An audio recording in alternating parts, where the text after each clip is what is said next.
Welcome to the Voices of Recovery podcast. This is your Just for Today episode, featuring a recovering addict.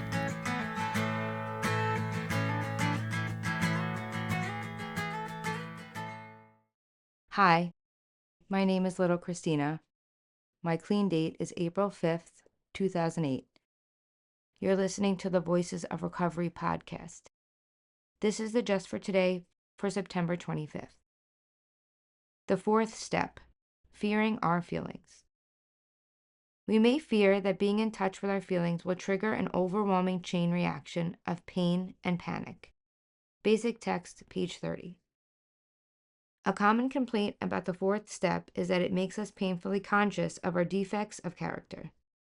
We may be tempted to falter in our program of recovery. Through surrender and acceptance, we can find the resources we need to keep working the steps. It is not the awareness of our defects that causes the most agony. It's the defects themselves. When we were using, all we felt was the drug. We can ignore the suffering our defects were causing us. Now that the drugs are gone, we feel that pain. Refusing to acknowledge the source of our anguish doesn't make it go away. Denial protects the pain and makes it stronger. The 12 steps help us deal with the misery caused by our defects by dealing directly with the defects themselves. If we hurt from the pain of our defects, we can remind ourselves of the nightmare of addiction, the nightmare from which we've now awakened.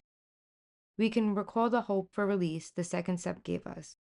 We can again turn our will and our lives over through the third step to the care of God of our understanding.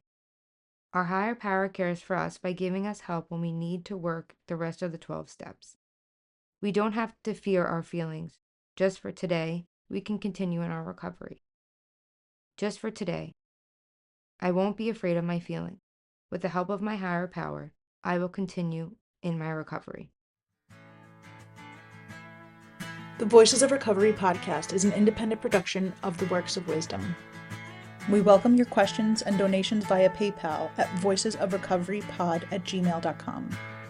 This podcast is an independent production and is not affiliated with, associated with, authorized by, endorsed by, or in any way officially connected with Narcotics Anonymous or any of its subsidiaries or affiliates. While NA literature may be read during episodes for the purpose of supporting recovery, such use does not constitute an official endorsement or representation by Narcotics Anonymous. In accordance with NA tradition, the NA name is not to be used to endorse or be affiliated with any outside enterprise, and no such endorsement or affiliation is implied. Music is by Sage. Thanks for listening to the Voices of Recovery podcast.